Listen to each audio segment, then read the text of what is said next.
नमस्कार दोस्तों, मैं ललित कुमावत आज फिर एक बार आपके सामने पुनः मनोविज्ञान के कुछ महत्वपूर्ण प्रश्नों को लेकर इस चैनल के माध्यम से आपके सामने लाइव रूबरू हो रहा हूँ। आप में से जो भी भाई बहन रीट लेवल फर्स्ट और सेकंड की तैयारी कर रहा है वो आज ही हमारे ML channel for competition exam को सब्सक्राइबर कर ले, क्योंकि आने वाले समय में ये चैनल आपके लिए शिक्षा के क्षेत्र में मील का पत्थर साबित होगा। और आज से हम फिर एक बार पुनः मनोविज्ञान के जो प्रश्नों की टेस्ट सीरीज चल रही थी उसको पुनः प्रारंभ कर रहे हैं। तो बिना टाइम गवाए अब आज के प्रश्नों की शुरुआत करते हैं। आइए मेरे साथ। पहला है प्रश्न है, संज्ञानात्मक विकास की निम्नलिखित अवस्थाओं में से कौन सी अवस्था का वर्णन ब्रूनर द्वारा नहीं किया गया।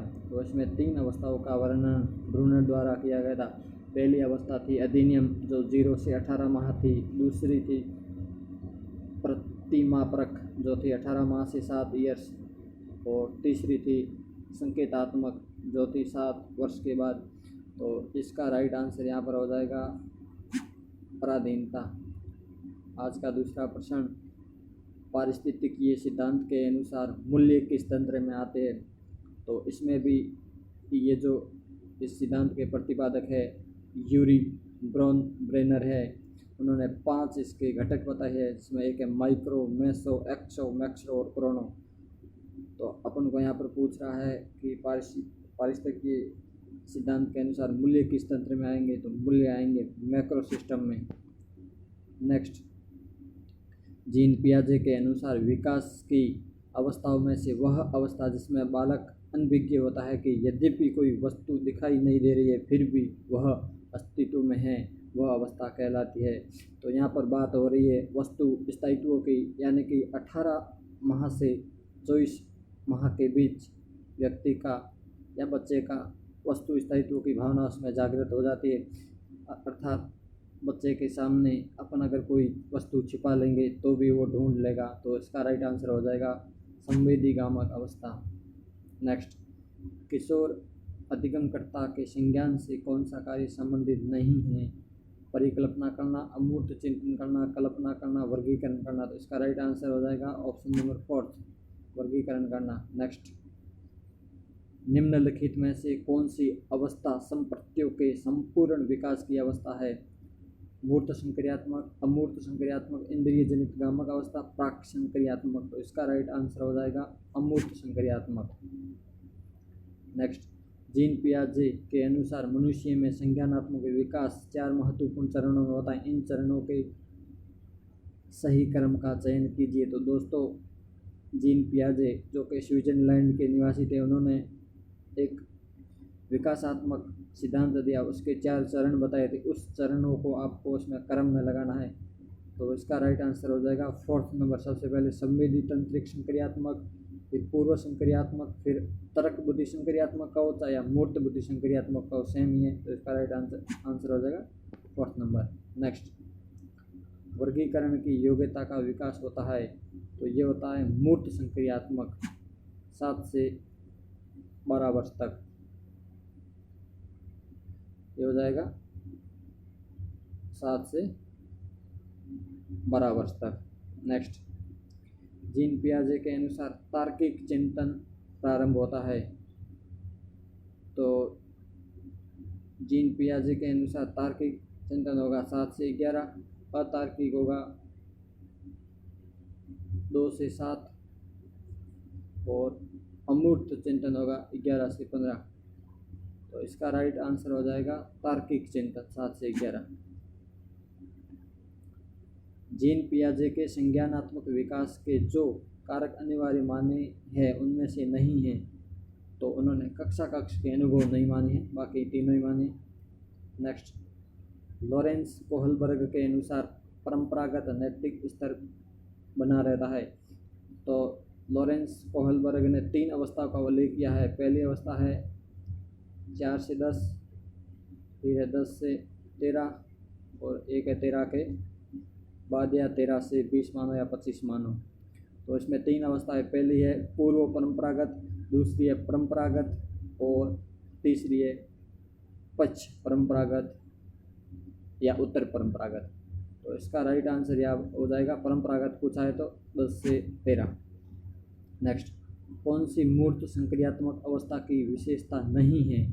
तो यहाँ पर फर्स्ट ऑप्शन है विचारों की विलीनता, संरक्षण, क्रमबद्धता व पूर्ण अंश प्रत्ययों का उपयोग। तो इसका राइट आंसर हो जाएगा 4th नंबर, क्योंकि जो ये अंतःप्रज्ञ चिंतन अवस्था है ये पूर्व संक्रियात्मक की अवस्था है, इसमें नहीं आएगा। तो इसका राइट आंसर होगा ये 4th नंबर। नेक्स्ट, निम्न कथनों में से वृद्धि एवं विकास के बारे में कौन सा कथन सत्य है? वृद्धि मनोवैज्ञानिक है और विकास भौतिक। तो ये पहला गलत हो जाएगा। दूसरा, वृद्धि भौतिक है जबकि विकास मनोवैज्ञानिक, ये बिल्कुल सही है। वृद्धि तथा विकास दोनों मनोवैज्ञानिक, ये भी गलत और ये भी गलत। तो इसका राइट आंसर हो जाएगा ऑप्शन नंबर 2। नेक्स्ट, छद्म परिपक्वता का काल होता है। तो छद्म परिपक्वता का काल उत्तर बाल्यावस्था को कहा जाता है। और मैं आपको यहाँ पर ये भी बता देता हूँ कि छद्म परिपक्वता का काल बाल्यावस्था को किसने कहा? तो ये कहा था रोस ने। नेक्स्ट, लॉरेंस कोहलबर्ग के नैतिक विकास का सिद्धांत की 5वीं अवस्था है। तो लॉरेंस कोहलबर्ग ने अपने विकास में 3 स्तर और 6 अवस्थाएं बताई। तो अपन को 5वीं अवस्था बतानी, तो इसका राइट आंसर हो जाएगा सामाजिक अनुबंधन एवं व्यक्तिगत अधिकार। नेक्स्ट, जब एक ही विषय के विकास का अध्ययन अधिक समयावधि तक किया जाता है तो इस अध्ययन को कहते हैं, तो इससे कहते हैं अनुदैर्ध्य अध्ययन। नेक्स्ट, किसके अनुसार विकास के किसी भी पड़ाव पर कोई भी वस्तु सिखाई जा सकती है? तो ये ब्रूनर के अनुसार। नेक्स्ट,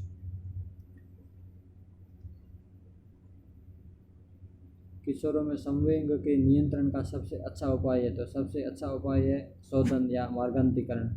इसमें ये होता है कि अपनी जो ऊर्जा होती है उसको मार्गांतरण करके किसी अन्य कार्य में लगा लो। नेक्स्ट,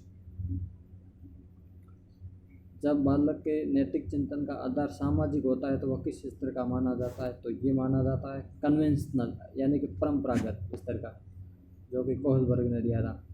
कन्वेंशनल स्तर के अंतर्गत कौन सी अवस्था सम्मिलित है? तो मैंने आपको पहले ही बोला था कि लॉरेंस कोहलबर्ग ने जो नैतिक विकास दिया था उसमें उन्होंने 3 स्तर बताए थे।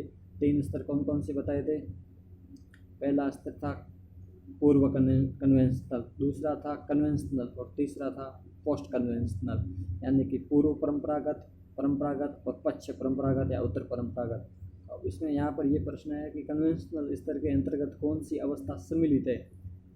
तो यहाँ पर हमारे को कन्वेंशनल स्तर यानी कि दूसरा स्तर और अवस्था पूछ रहा है 3 या 4 में से, तो यहाँ हो जाएगा प्रशंसा की अवस्था। नेक्स्ट, किस अवस्था में बालक में ओडिपस व बालिका में इलेक्ट्रा ग्रंथि विकसित होती है? तो ये जो ग्रंथियाँ विकसित होती है उसकी मैं आयु बता देता हूँ। ये होती है 4 से 6 वर्ष के बीच। अब पूछा है कि किस अवस्था में बालक में ओडिपस ग्रंथि विकसित होती है? जो ये सिगमंड फ्राइड ने अपना मनोलैंगिक सिद्धांत दिया था, उन्होंने 5 अवस्थाएं बताई थी। उनकी जो ये लैंगिक अवस्था है उसमें ये ग्रंथियाँ उत्पन्न होती है। बालक जिस आयु में खेल व अनुकरण के द्वारा या अनुकरण में भाषा के माध्यम से अपने ज्ञान को पुष्ट करता है वो करता है 2 से 7। सामाजिक निर्मितवाद के सिद्धांत पर अधिक बल किसने दिया? तो ये दिया था वाइकोव्स्की ने। लेकिन यहाँ पर इसका जस्ट ऑपोजिट प्रश्न आएगा, वैयक्तिक निर्मितवाद पर किसने अधिक बल दिया? तो ये दिया था जीन पियाजे ने। नेक्स्ट, पॉल सी गैरिसन ने किस विधि का अध्ययन किया था? तो उन्होंने किया था लंबात्मक विधि का। नेक्स्ट, जब हम किसी भी व्यक्ति के विकास के विषय में चर्चा करते हैं तो हमारा आशय उसकी परिपक्वता से होता है। नेक्स्ट, किशोर अवस्था की विशेषताओं को सर्वोत्तम रूप से व्यक्त करने वाला एक शब्द है, वो है चेंजेज यानी कि परिवर्तन। बच्चों में शारीरिक वृद्धि की दर अधिक होती है, तो इसका राइट आंसर हो जाएगा 3 नंबर, किशोर अवस्था में पूर्व बचपन की बजाय। 3 नंबर। छात्र में वृद्धि, इसका राइट आंसर 3 नंबर हो जाएगा। ये गलती से टिक हो गया, तो इसका राइट आंसर आपको 3 नंबर ही करना है। छात्र में वृद्धि होती है, तो वृद्धि होती है वंशानुक्रम से। बाल विकास का सर्वप्रथम वैज्ञानिक विवरण प्रस्तुत किया था, तो ये किया था पेस्टोलॉजी ने। विकास की प्रक्रिया शुरू होती है, ये प्रश्न आपको थोड़ा सा ध्यान से पढ़ना है। गर्भधारण से पूर्व, जन्म से, जन्म के बाद। अब आपको यहाँ पर ध्यान रखना है, अगर यहाँ पर लिखा होता कि जन्म से पूर्व, तो इसका राइट आंसर हो जाता जन्म से पूर्व। लेकिन यहाँ पर है गर्भधारण से पूर्व, तो गर्भधारण से पूर्व कहाँ होगा? जहाँ गर्भधारण अगर अभी नहीं हुआ है तो कहाँ होगा? तो इसका राइट आंसर हो जाएगा गर्भधारण। आज का अंतिम प्रश्न है, जनन द्रव्य की निरंतरता का सिद्धांत के प्रतिपादक है, तो इस सिद्धांत के प्रतिपादक है बीजमैन। तो दोस्तों, मुझे आशा और विश्वास है कि आज के ये प्रश्न आपको बहुत अच्छे लगे होंगे।